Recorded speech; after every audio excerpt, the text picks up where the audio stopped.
Hello friends, कैसे हैं आप सब लोग। स्वागत है आप सभी का आपके अपने यूट्यूब चैनल सैनिक क्लासेस पर। चलिए दोस्तों, देखिए आज हम आपके लिए फिर से एक नया प्रैक्टिस सेट लेकर आए हैं, जो कि आज का हमारा प्रैक्टिस सेट होगा। लगभग आज का हमारा प्रैक्टिस सेट नंबर होगा 44। आज का हमारा प्रैक्टिस सेट नंबर होगा 44 नंबर का। आज ये हमारा प्रैक्टिस सेट होगा और आज के प्रैक्टिस आपके लिए बहुत ज़बरदस्त हम आपके लिए प्रैक्टिस सेट लेकर आए हैं और आप उसको अच्छे से करना। देखिए, अब जितने भी हम आपको प्रैक्टिस सेट करा रहे हैं, क्वेश्चन अपडेट हैं और उसमें कुछ करंट के क्वेश्चन हैं और कुछ पिछले हमारे जो प्रीवियस क्वेश्चन है वो आपको दिए गए हैं इसमें। और देखिए, जितने भी हमने आपको प्रैक्टिस सेट कराएंगे या करा दिए हैं, प्रैक्टिस सेट हमारे पहले भी सही थे और अब भी सही हैं। अब ये है कि जैसा जैसा लेवल बढ़ता चला जा रहा है, वैसे ही वैसे लेवल हमें बढ़ाना पड़ रहा है। ठीक है, उसी तरह से हमने ये प्रैक्टिस सेट आपको दिए हैं। चलिए शुरुआत करते हैं। जैसे कि आज का हमारा प्रैक्टिस सेट नंबर का 44 का आज का पहला क्वेश्चन दिया गया है कि उत्तर प्रदेश में ग्रीष्म ऋतु का औसत अधिकतम तापमान कितना है। आपको बताना है कि उत्तर प्रदेश में ग्रीष्म ऋतु का औसत तापमान अधिकतम कितना होता है, ये आपको बताना है। जैसे कि दे रखा है इसमें 35 से 40 डिग्री, या फिर 46 से 39 डिग्री, या फिर 46 से 40 डिग्री, या फिर 35 से 39 डिग्री। बताएंगे ऑप्शन क्या होगा, या फिर एक लास्ट ऑप्शन है इनमें से कोई नहीं। ये तो एक कॉमन क्वेश्चन ऑप्शन है, ये आपको अच्छे से याद रखना है। एग्जाम में आजकल 5 ही ऑप्शन दे रहा है, आपको उसे अच्छे से कवर करना है। चलिए बताइएगा इसमें ऑप्शन क्या हो जाएगा। देखिए, इसमें हमारा आंसर क्या हो जाएगा। इसमें हमारा आंसर हो जाएगा, इसमें ऑप्शन नंबर इसमें हमारा आ जाएगा 36 से 39 डिग्री। ऑप्शन नंबर इसमें हमारा आंसर हो जाएगा बी। ऑप्शन इसमें आंसर हो जाएगा हमारा बी। देखिए, बुंदेलखंड क्षेत्र में सर्वाधिक तापमान, बुंदेलखंड में सर्वाधिक तापमान पाया जाता है, ये आपको बताना है। अगला क्वेश्चन, बुंदेलखंड में सर्वाधिक तापमान पाया जाता है, ये आप बताएंगे मकर रेखा के समीप, या फिर कर्क रेखा के समीप, या फिर विषुवत रेखा के समीप, या फिर उपरोक्त सभी, या फिर इनमें से कोई नहीं। चलिए इसका आंसर बताइएगा, इसका आंसर क्या हो जाएगा। इसमें देखिए हमारा आंसर हो जाएगा ऑप्शन नंबर, इसमें हमारा बी आंसर इसमें हो जाएगा, कर्क रेखा के समीप सर्वाधिक तापमान बुंदेलखंड में पाया जाता है। चलिए अगला क्वेश्चन देखते हैं। अगला क्वेश्चन दिया गया है कि उत्तर प्रदेश में सर्वाधिक गर्मी कहाँ होती है। आपको बताना है कि उत्तर प्रदेश में सर्वाधिक गर्मी किस क्षेत्र में या किस जिले में होती है, ये आपको बताना है। जैसे कि ऑप्शन दे रखा है इन्होंने, आगरा, या फिर झांसी, मथुरा, गोरखपुर, या फिर इनमें से कोई नहीं। बताएंगे सर्वाधिक गर्मी हमारी कहाँ होती है। सर्वाधिक गर्मी हमारी पाई जाती है इसमें आगरा और झांसी, इन दोनों क्षेत्र में सर्वाधिक आगरा में पाई जाती है। फिर उसके बाद कुछ क्षेत्र इसमें से आ जाता है हमारा झांसी का भी आ जाता है, ये आप मान लीजिएगा झांसी का भी इसमें आ जाता है। ये भी हमारा ऑप्शन वैसे सही है, लेकिन अधिकतर जो हमारा ऑप्शन है वो आगरा है। अधिकतर गर्मी हमारी कहाँ पाई जाती है, आगरा में। चलिए और देखिए, सबसे कम कहाँ पाई जाती है। कम की बात कर लेते हैं, कम पाई जाती है हमारी बरेली में। कहाँ, बरेली। सर्वाधिक आगरा और सबसे कम बरेली। चलिए बात करते हैं अगले क्वेश्चन की। अगला क्वेश्चन क्या दिया गया है। क्वेश्चन दिया गया है कि चंबल नदी यमुना में कहाँ मिलती है। चंबल नदी यमुना में कहाँ मिलती है, ये आपको बताना है कि एटा के पास, या फिर मैनपुरी के पास, या फिर इटावा के पास, या फिर ऑप्शन दे रखा औरैया के पास, या फिर इनमें से कोई नहीं। बताएंगे कि चंबल नदी कहाँ मिलती है। इसमें हमारा ऑप्शन क्या हो जाएगा, बताएंगे इसमें हमारा ऑप्शन क्या हो जाएगा। इसमें हमारा ऑप्शन हो जाएगा कि इटावा के पास जाकर के ये चंबल नदी यमुना में नदी में मिल जाती है।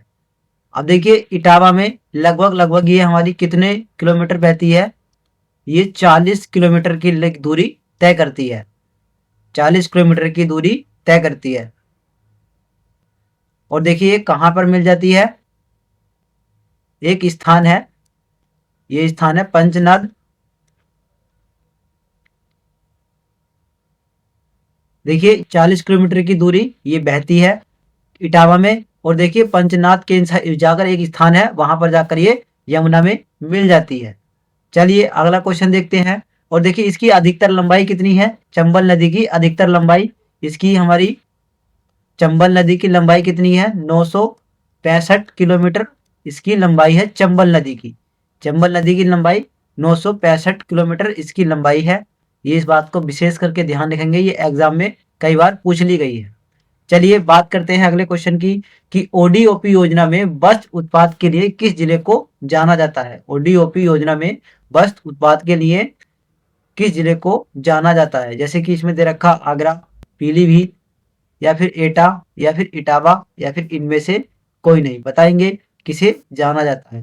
देखिए वस्त्र उत्पाद के लिए जाना जाता है हमारा इटावा। ऑप्शन नंबर हमारा हो जाएगा इसमें D answer. Option D right answer इसमें हो जाएगा। अगले क्वेश्चन की बात करते हैं कि lion safari park Uttar Pradesh के किस जिले में स्थित है। ये आपको बताना है कि lion safari park Uttar Pradesh के किस जिले में स्थित है। ऑप्शन दे रखा है आगरा, कानपुर, लखनऊ, प्रयागराज या फिर इनमें से कोई नहीं। देखिए इसमें हमारा आंसर हो जाएगा ऑप्शन नंबर ई आंसर। ऑप्शन इसमें हमारा ई आंसर हो जाएगा। ये हमारा कहाँ स्थित है, ये हमारा स्थित है इटावा में। कहाँ, इटावा में ये स्थित है। ये आप ध्यान रखेंगे, ये कई बार एग्जाम में पूछ लिया गया, इसलिए मैंने आपको कई बार ये क्वेश्चन कराया है। 2 से 3-4 बार ये मैंने आपको क्वेश्चन करा चुका हूँ। चलिए अगले क्वेश्चन देखते हैं।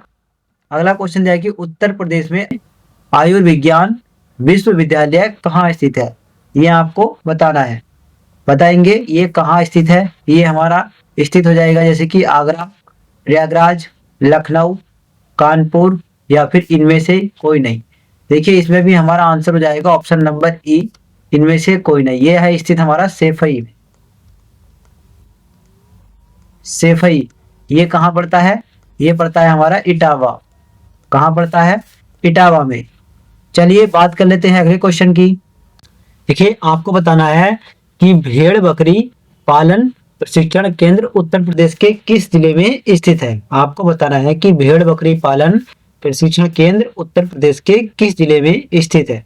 ऑप्शन दे रखा है इन्होंने बरेली, शाहजहांपुर, सुल्तानपुर या फिर वाराणसी या फिर इनमें से कोई नहीं। बताएंगे ये हमारा कहाँ स्थित है।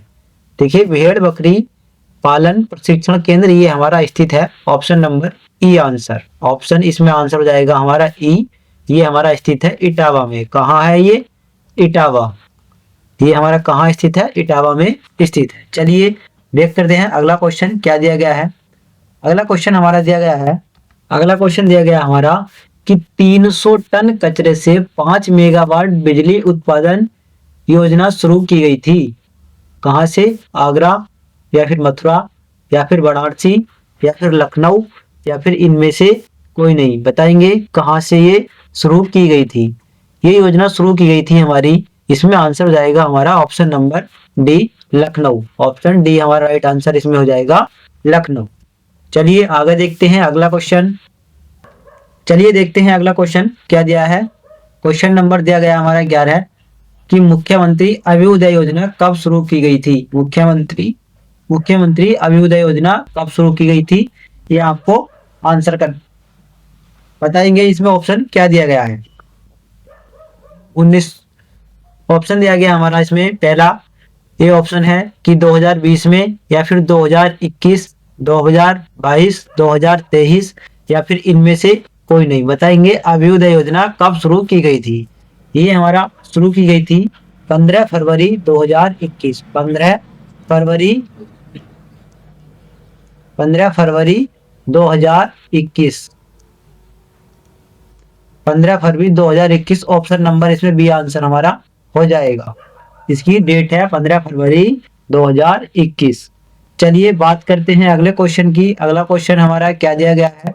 क्वेश्चन नंबर हमारा अगला दिया गया है कि दीनदयाल उपाध्याय ग्रामीण कौशल योजना कब शुरू की गई थी। दीनदयाल उपाध्याय ग्रामीण कौशल योजना कब शुरू की गई थी। ऑप्शन दिया गया है कि 2014, 2015, 16, 17 या फिर इनमें से कोई नहीं। बताएंगे ये योजना कब शुरू की गई थी।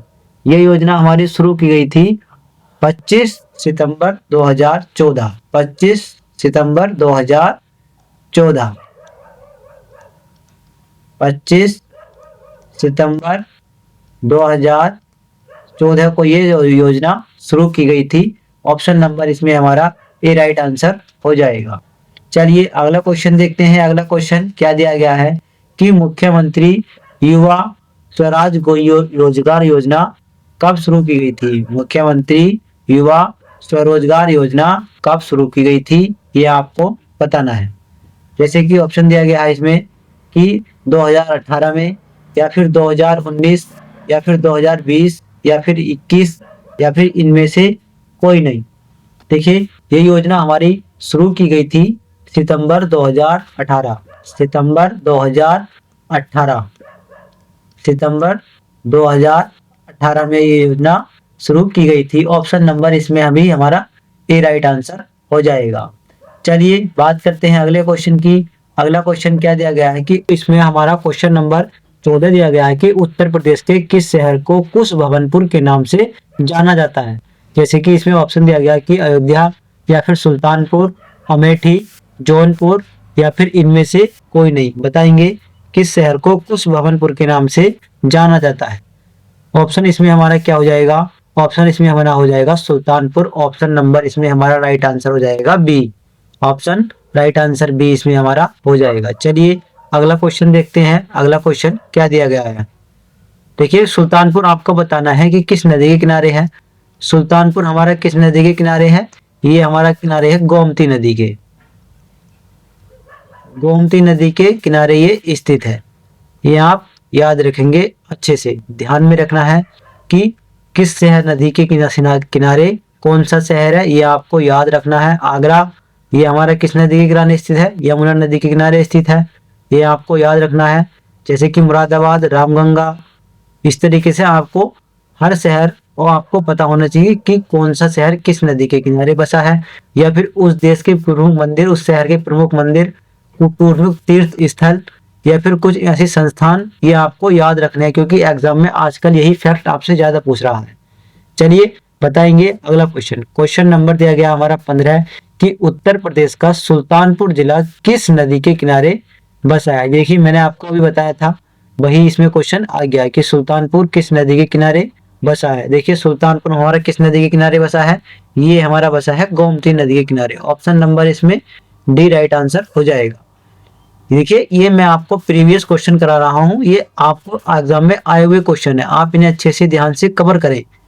चलिए बात करते हैं अगला क्वेश्चन कि ओडीओपी योजना में उत्तर प्रदेश के किस जिले को मूंज उत्पाद के लिए जाना जाता है। बताएंगे कि मूंज उत्पाद के लिए उत्तर प्रदेश के किस शहर को जाना जाता है। ये इसको ओडीओपी योजना में शामिल किया गया है। बताएंगे किस शहर को लिए जाना जाता है। जैसे कि ऑप्शन दे रखा है इन्होंने, आगरा, ये दे रखा प्रतापगढ़, ऑप्शन नंबर है ये प्रतापगढ़, ये हमारा है प्रतापगढ़। ऑप्शन दे रखे इन्होंने हमारे आगरा, प्रतापगढ़, सुल्तानपुर, आजमगढ़, या फिर इनमें से कोई नहीं। बताएंगे ऑप्शन, इसमें हमारा राइट आंसर क्या हो जाएगा? बताएंगे मूंज उत्पाद के लिए उत्तर प्रदेश के किस जिले को जाना जाता है। देखिए, इसमें हमारा आंसर हो जाएगा ऑप्शन नंबर इसमें हमारा हो जाएगा सी आंसर, सुल्तानपुर। मूंज उत्पाद के लिए सुल्तानपुर को जाना जाता है। चलिए अगला क्वेश्चन देखते हैं। अगला क्वेश्चन हमारा क्या दिया गया है? अगला क्वेश्चन हमारा दिया गया कि कमला नेहरू कृषि किसान केंद्र उत्तर प्रदेश के किस जिले में स्थित है। बताएंगे कि कमला नेहरू कृषि किसान केंद्र उत्तर प्रदेश के किस जिले में स्थित है। ऑप्शन दे रखा है इन्होंने, आगरा, सुल्तानपुर, या फिर वाराणसी, या फिर लखनऊ, या फिर इनमें से कोई नहीं। देखिए, इसमें हमारा आंसर हो जाएगा अगला क्वेश्चन। अगला क्वेश्चन क्या दिया गया इसमें? अगला क्वेश्चन दिया गया हमारा विजेथुआ महावीरन मंदिर उत्तर प्रदेश के किस शहर में स्थित है। विजेथुआ महावीरन मंदिर उत्तर प्रदेश के किस जिले में स्थित है। ऑप्शन आगरा, हरदोई, फतेहपुर, बाराबंकी, या फिर इनमें से कोई नहीं। बताएंगे ये मंदिर हमारा कहाँ स्थित है। देखिए, हमारा ये मंदिर कहाँ स्थित है ये आपको बताना है। देखिए, इसमें जैसे कि ये मंदिर हमारा स्थित हो जाएगा ऑप्शन नंबर ई आंसर, इनमें से कोई नहीं। आंसर हमारा हो जाएगा इनमें से कोई नहीं। ये मंदिर हमारा स्थित है सुल्तानपुर में। कहाँ है? सुल्तानपुर। ये मंदिर हमारा कहाँ स्थित है? सुल्तानपुर में। चलिए अगला क्वेश्चन देखते हैं। अगला क्वेश्चन दिया गया कि गन्ना बीज संवर्धन प्रेक्षण कहाँ स्थित है। आपको बताना है कि गन्ना बीज संवर्धन प्रक्षेत्र कहाँ स्थित है, ये आपको बताना है। इसमें की ऑप्शन दे रखा है सुल्तानपुर, वाराणसी, बरेली, मुरादाबाद या फिर इनमें से कोई नहीं। बताएंगे ये हमारा कहाँ स्थित है। ये हमारा स्थित हो जाएगा गन्ना बीज संवर्धन प्रक्षेत्र, ये हमारा कहाँ स्थित है, ये हमारा स्थित है सुल्तानपुर। ऑप्शन नंबर इसमें राइट आंसर हो जाएगा हमारा ए। ऑप्शन इसमें राइट आंसर हो जाएगा हमारा ए, इसमें राइट आंसर हो जाएगा। और आज का हमारा क्वेश्चन दिया गया है 20 कि जौनपुर को फिरोज शाह तुगलक ने किसकी याद में बसाया था।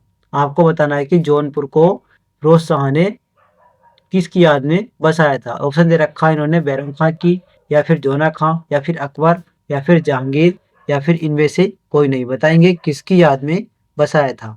देखिए जौनपुर को हमारा किसकी याद में बसाया था, फिरोज शाह तुगलक ने जौनपुर को बसाया था जोना खां की याद में। ऑप्शन नंबर इसमें बी राइट आंसर हो जाएगा, जोना खां की याद में इसको बसाया था। चलिए अगला क्वेश्चन देखते हैं। आज का हमारा 21 नंबर का क्वेश्चन है कि किस शहर को सिराज ए हिंद के नाम से जाना जाता है। कि सिराज ए हिंद के नाम से किस शहर को जाना जाता है। ऑप्शन दे रखा है कि अलीगढ़, हाथरस, जौनपुर, कानपुर या फिर इनमें से कोई नहीं। देखिए सिराज ए हिंद के नाम से जाना जाता है हमारे जौनपुर को। ऑप्शन नंबर इसमें हमारा आंसर हो जाएगा सी। ऑप्शन सी इसमें राइट आंसर हो जाएगा। आज का क्वेश्चन नंबर 22 दे रखा है कि सतह हरिया औद्योगिक विकास प्राधिकरण कहाँ स्थित है। ऑप्शन दे रखा है इन्होंने उन्नाव, या फिर लखनऊ, या फिर रायबरेली, या फिर कन्नौज, या फिर इनमें से कोई नहीं। बताएंगे ये हमारा कहाँ स्थित है। देखिए इसका हमारा आंसर हो जाएगा इसमें ऑप्शन नंबर ई, इसमें राइट आंसर हो जाएगा ई। ये हमारा स्थित है जौनपुर में। कहाँ है ये, जौनपुर। ये आपको कहाँ स्थित है, जौनपुर में। देखिए दोस्तों ये आपका आज हमारे 22 क्वेश्चन हो गए थे। आज आपके होमवर्क के लिए कोई क्वेश्चन ऐसा नहीं बचा जो ये हमने आपको क्वेश्चन करा दिया है। इसलिए आपको एक क्वेश्चन हम देते हैं कि आपको बताना है, आपके लिए एक होमवर्क क्वेश्चन रहेगा। आपको बताना है कि चंबल नदी, आपको बताना है आपके लिए ये एक होमवर्क क्वेश्चन रहेगा कि चंबल नदी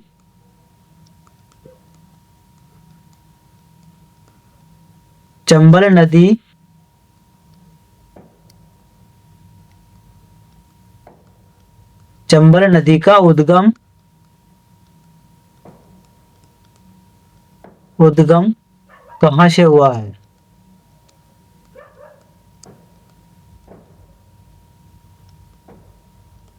कहाँ से हुआ है ये आपको बताना है। ये आपके लिए होमवर्क रहेगा और आपका इसका आंसर हमें कमेंट बॉक्स में देंगे। और आज आप बताएंगे कि आपके इन 22 क्वेश्चन में से आपके कितने क्वेश्चन सही गए हैं। ये आपको हमें कमेंट करके जरूर बताना है। और आज का आपको प्रैक्टिस सेट हमारा कैसा लगा। देखिए ये मैं आपसे फिर कह रहा हूँ कि ये हमारा प्रैक्टिस सेट जो मैं आप करा रहा हूँ ये आपको प्रीवियस प्रैक्टिस सेट है। आप इनको बहुत अच्छे से ध्यान में कर रखना है और इनको अच्छे से करना है। और आपको प्रैक्टिस इनकी जितनी हो सके अधिक से अधिक प्रैक्टिस आप करें, ये तभी आपके लिए बेनिफिट रहेंगे। क्योंकि देखो कि जितना भी है आप उसको रिवाइज करोगे तो आपको बहुत ही फायदा होगा। चलिए बताएंगे आपको आज का हमारा प्रैक्टिस सेट कैसा लगा और मिलते हैं। देखिए दोस्तों अगर आपको प्रैक्टिस सेट हमारा अच्छा लगे तो प्लीज लाइक शेयर कमेंट्स जरूर किया करें। और अगर आप हमारे चैनल पर नए हैं तो चैनल को भी प्लीज सब्सक्राइब जरूर करें। मिलते हैं फिर से अपने नेक्स्ट प्रैक्टिस सेट के साथ, तब तक के लिए राधे राधे।